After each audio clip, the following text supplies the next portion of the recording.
আসসালামু আলাইকুম সবাইকে। কেমন আছেন সবাই? আশা রাখছি আল্লাহর অশেষ রহমতে সবাই অনেক বেশি ভালো আছেন, সুস্থ আছেন। এই প্রত্যাশা, এই শুভকামনায় আপনাদের সবাইকে আকন্দ হোমস ডায়েরির আরও একটি নতুন ভিডিও দেখার জন্য ওয়েলকাম জানাচ্ছি। আজকের ভিডিওটা শুরু করেছি সকালের সমস্ত বেসিক কাজ যেগুলো থাকে সেগুলো করার পরে। তো আমাদের আসলে এক্সট্রা এমন কিছু কাজ থাকে যেগুলোতে অনেক বেশি সময় দেওয়া লাগে। তো চেষ্টা করছি রোজার আগে টুকটাক সেই কাজগুলো প্রতিদিন একটু একটু করে নেওয়ার। প্রতিদিন তো করা সম্ভব হচ্ছে না। ওভাবে করেই একটা লিস্টিং করে নিয়ে মানে যতটুকুন সম্ভব রোজার আগে বড় বড় কাজগুলো যেন করে নিতে পারি। তো বেসিন এরিয়াটা এত বেশি নোংরা হয়েছে, বিশেষ করে বেসিনটা আর হচ্ছে মিররটা। কিছুদিন আগে আমি আমার যে হেল্পিং হ্যান্ড শেফালি ওকে দিয়ে ক্লিন করিয়েছি, কিন্তু সে তো তার মতো করেছে। যাই হোক, ভাবলাম যে আজকে আমি নিজেই করি। তো রান্নার কাজটা একদম সকাল সকাল করে নিয়েছিলাম, আর বেশ কিছু পার্সেল ছিল সেগুলো রেডি করে এন্ট্রি দিয়ে বিজনেসের টুকটাক যে কাজগুলো ছিল সেগুলো আগে শেষ করে নিয়েছি। দেন একদম গোসল টুসল করে নিয়েছি। তো আজকে হচ্ছে আমি মিররটাকে খুবই ইজিলি ক্লিন করতে পেরেছি। অল পারপাস যে ক্লিনজারটা আমরা সবাই কম বেশি জানি বাসায় তৈরি করা যায়, সেটা জাস্ট স্প্রে করে নিয়ে টিস্যু দিয়ে 2 বার মুছলেই মানে খুব সুন্দর মতো ক্লিন হয়ে গেছে। কিন্তু যখন বেসিনটা ক্লিন করতে আসছি, এটা মানে অনেকটা কষ্ট করে ক্লিন করা লাগছে। এটার যে পিছনে যে স্পেসটুকুন থাকে ওইটাতে না হাত যায়, না ওভাবে মানে মাজা যায়, যার কারণে অনেকটা মানে মনে হচ্ছে এইটুকুন স্পেস কষ্ট করতে পুরো বেসিন ক্লিন করার যে কষ্টটা সেটা হয়ে গেছে। আচ্ছা, এই বেসিনটা ক্লিন করতে গিয়ে একটা মজার ঘটনা মনে পড়লো, ভাবলাম আপুদের সাথে শেয়ার করি। আমার একজন আপু হচ্ছে আন্টির জন্য মানে আপুর মায়ের জন্য একটা শাড়ি অর্ডার করেছেন। সেটা হচ্ছে একদম গাঢ় নীল হবে। তো গাঢ় নীল শাড়িটার মানে আমি যেখান থেকে শাড়ি কালেক্ট করি ওনাদের কাছে যখন ছবি পাঠাই, ওনারা হচ্ছে আমাকে নেভি ব্লু দিয়ে দেয়।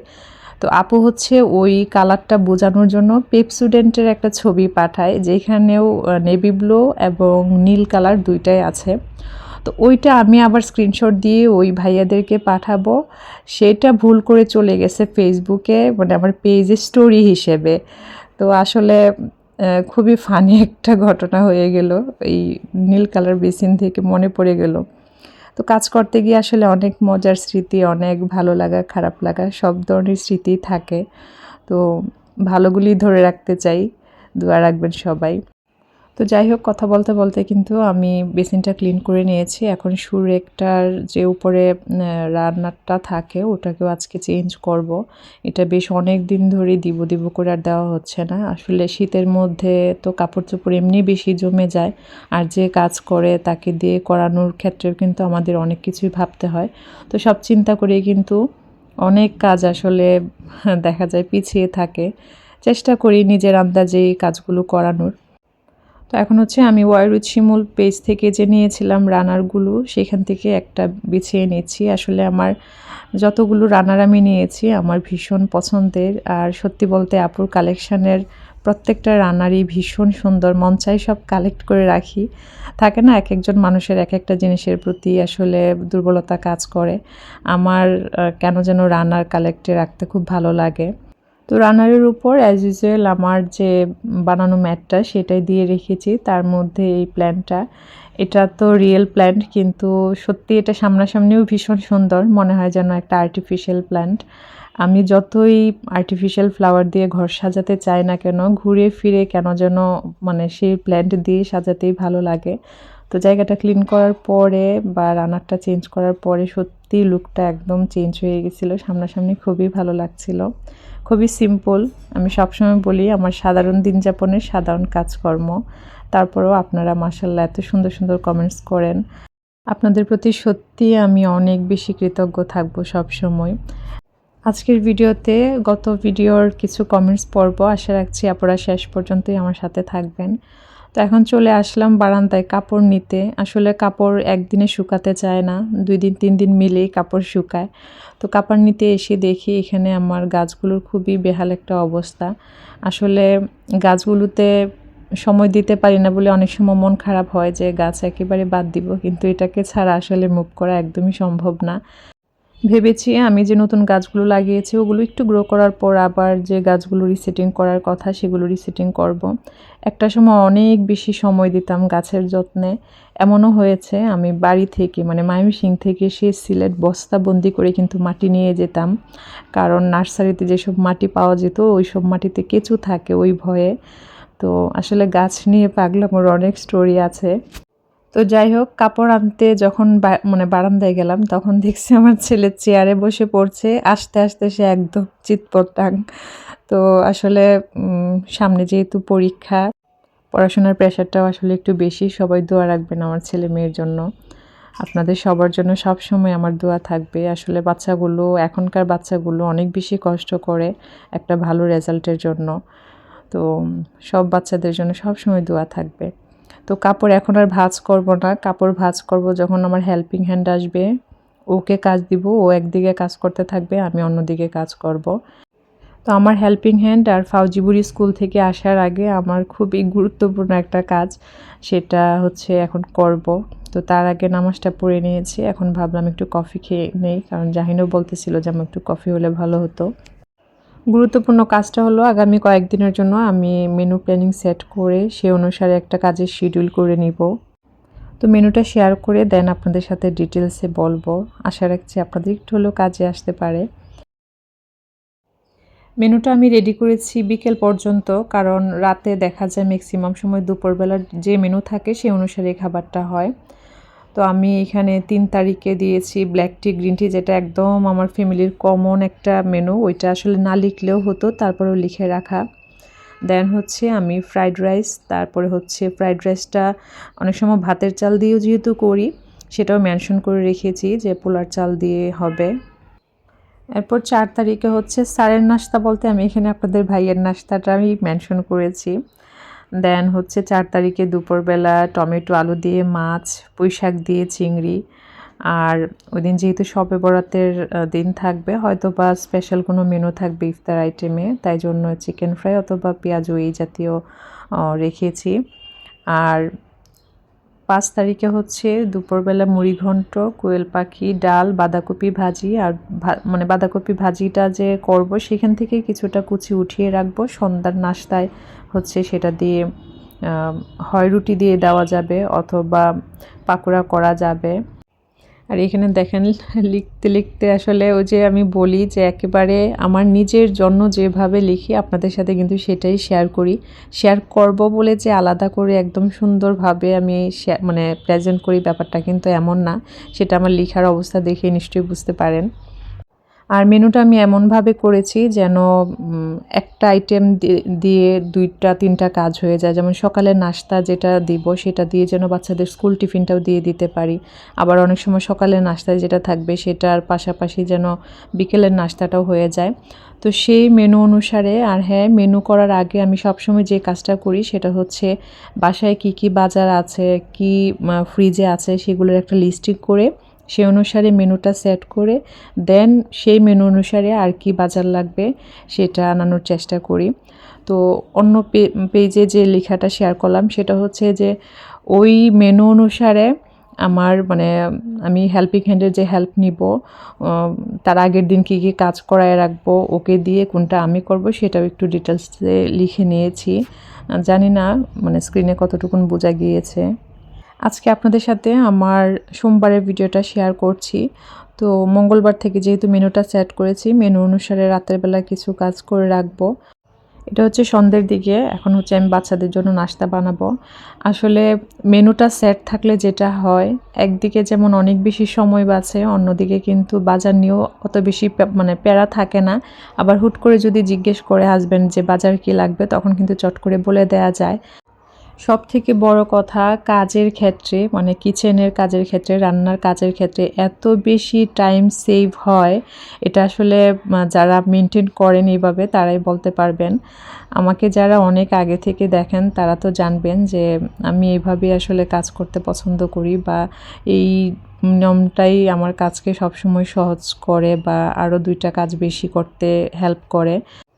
এই যে সামনে রোজা আসতেছে, রোজার 7 দিন অথবা 10 দিনের যদি একটা মেনু এভাবে সেট করে রেখে সেই অনুসারে কিছু প্রিপারেশান রেখে দেই, আসলে অনেক সহজ হয়। তো আমার কাছে সবসময় মনে হয় রোজা না, রোজা সহ সারা বছরেই একজন গৃহিণীর কিচেনের কাজকে সহজ করার জন্য এই ছোট্ট একটা টিপস ভীষণভাবে কাজে দেয়। এটা আমি যেহেতু নিজে অনেক দিন ধরে করে আসছি, সেই এক্সপিরিয়েন্স থেকেই বলা। আগে তো সবসময় আমার কিচেনে এরকম একটা মিল প্ল্যানারের ড্যাশবোর্ড থাকতো। তো ইচ্ছা আছে আবারও সেটা মানে নিয়মিত ফলো করা। জানি না কতটুকুন পারবো। আর হ্যাঁ, যে কথাটা না বললেই না, আমি কিন্তু কাউকে শিখানোর উদ্দেশ্যে কোনো কিছু শেয়ার করছি না। আবারও বলছি এই কারণে, আমি আসলে মানে শিখানোর মতো কেউ না বা অত বেশি জানি বুঝি তাও না। আমি একদম নিজের জন্য যেটা করি বা আমি যেভাবে কাজটা করি সেটাই আপনাদের সাথে শেয়ার করি। সেইখান থেকে যদি কেউ একজনও ছোট্ট কোনো ধারণা পায়, সেটা আসলে আমার কাজের সার্থকতা। আমার গত ভিডিওতে মনিরা লাইফ আইডি থেকে আপু লিখেছিলেন যে, আপু আপনার খাবার উঠে রাখা দেখে ভেবেছিলাম যে আপু কেন খাবার তুলে রাখে। তো পরে যখন শাড়িগুলো দেখলাম তখন বুঝতে পারলাম যে আসলে এইগুলোর কাজ করার জন্যই হয়তো সময় বের করে। আপুর কমেন্টের রিপ্লাইটা একটু পরে দিচ্ছি। কথা বলতে বলতে কিন্তু সন্ধ্যার নাস্তায় আজকে মশলা পিঠা বানিয়ে নিচ্ছি। মশলা পিঠা তো সবসময় চালের গুঁড়া দিয়ে করা হয়। এইবার যখন মেজো আপার বাসায় গেলাম, ও দেখলাম ময়দা দিয়ে বানিয়েছে। তো ময়দা দিয়ে বানালেও কিন্তু খেতে ভীষণ মজার হয়। তো আপুর কমেন্টের কথায় আসা যাক। প্রথমত কমেন্টসের জন্য আপুকে অসংখ্য ধন্যবাদ। তো আপুকে বলবো, শুধুমাত্র আসলে শাড়ির কাজ ব্যাপারটা এমন না।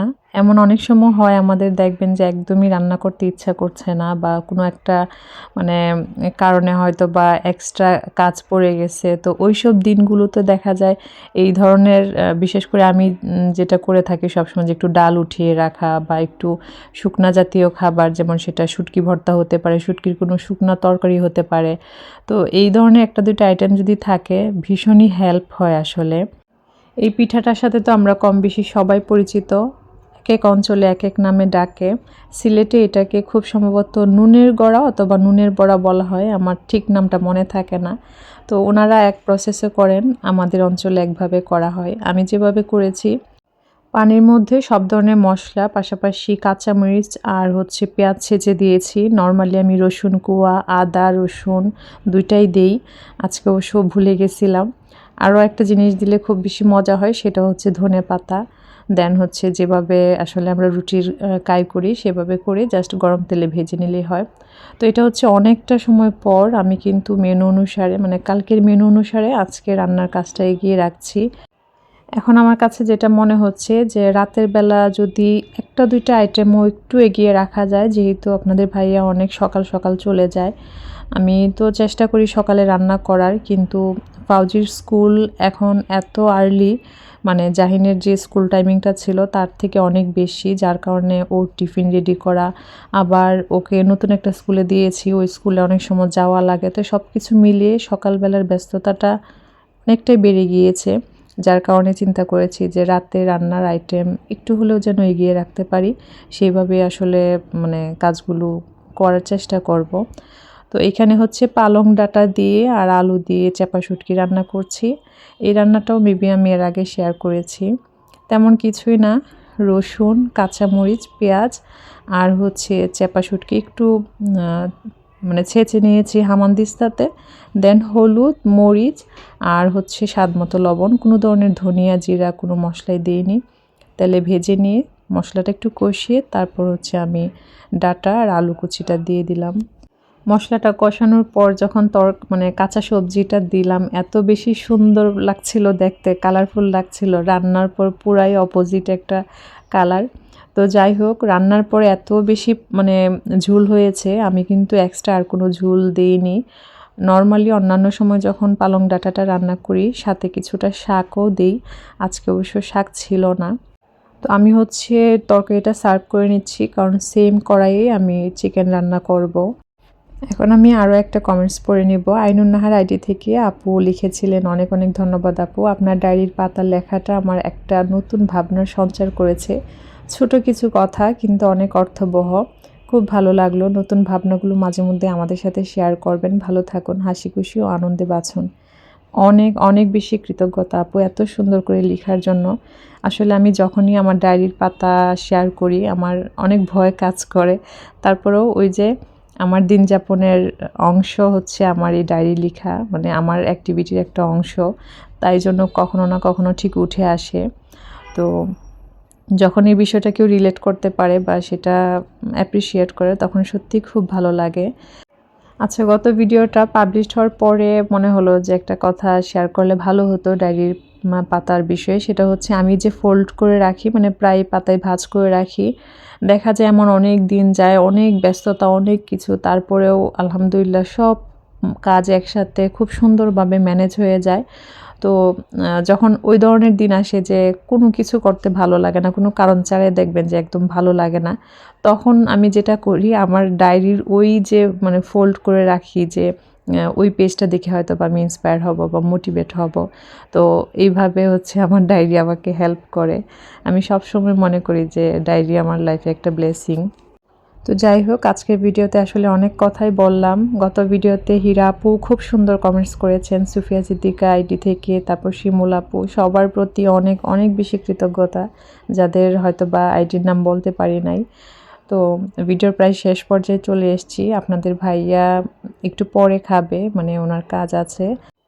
তো আজ এখানে বিদায় নিচ্ছি। সবাই ভালো থাকবেন, সুস্থ থাকবেন, সবাই সবার জন্য দোয়া রাখবেন। আপনাদের সবার জন্য দোয়া রইল। ধন্যবাদ সবাইকে। আল্লাহ হাফেজ।